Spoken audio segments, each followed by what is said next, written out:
NBA Hall of Fame Alonzo Mourning is calling on men to prioritize their health. This after he revealed last week he was diagnosed with stage 3 prostate cancer and beat it. Prostate cancer impacts millions of men in the U.S. every year, but it can be caught and treated. So here with more insight on the disease is RadNet urologist Dr. Rahul Mehan. Thank you so much for joining us this morning. Really appreciate it. We do want to just start off with the basic question. What are some ways to detect prostate cancer and also treat it? A great question. Thank you for having me today. I think the number one thing that we can do is blood work. And undergoing prostate cancer screening starts with PSA testing. And that's a simple blood test that you can do with your family doctor. And, prostate cancer is so common. Like you said, this year, 300,000 new cases of prostate cancer will be diagnosed. And there's around 35,000 deaths from prostate cancer this year. It's the second leading cause of cancer death in men and the second most common cancer in men.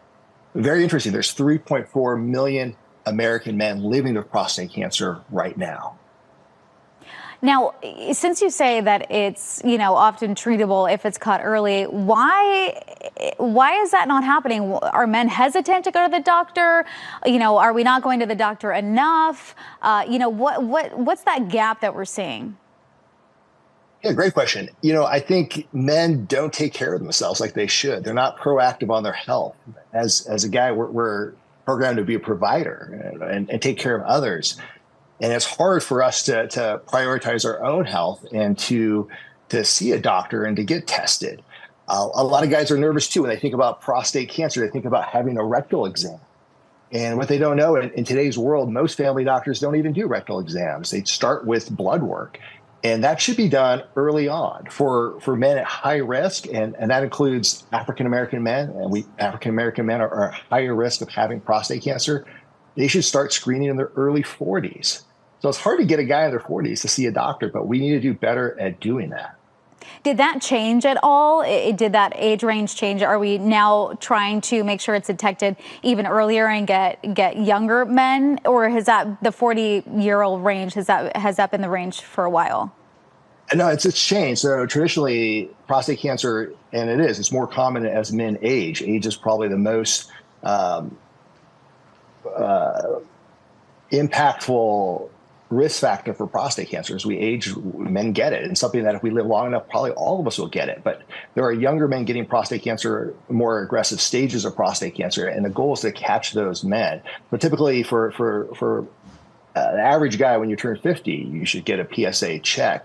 But for high-risk groups, and high-risk groups include people that have a family history of prostate cancer, if you had a dad or a brother, or if you're African-American in descent, or if you're Caribbean with Black ancestry, those men are at higher risk of having prostate cancer, should be screened earlier in the early 40s. You mentioned this twice already, that Black men are at higher risk. Why is that?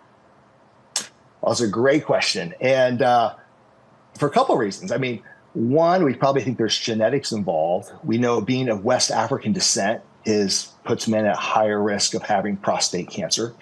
But two, there's probably a stigma, and in a different culture and different groups, some certain men seek medical attention and other men do not. There's some social economical status also too with testing. And, we need to do a much better job from the medical community to put an arm out and to include Black men into our practices and to encourage them to be screened and tested much earlier.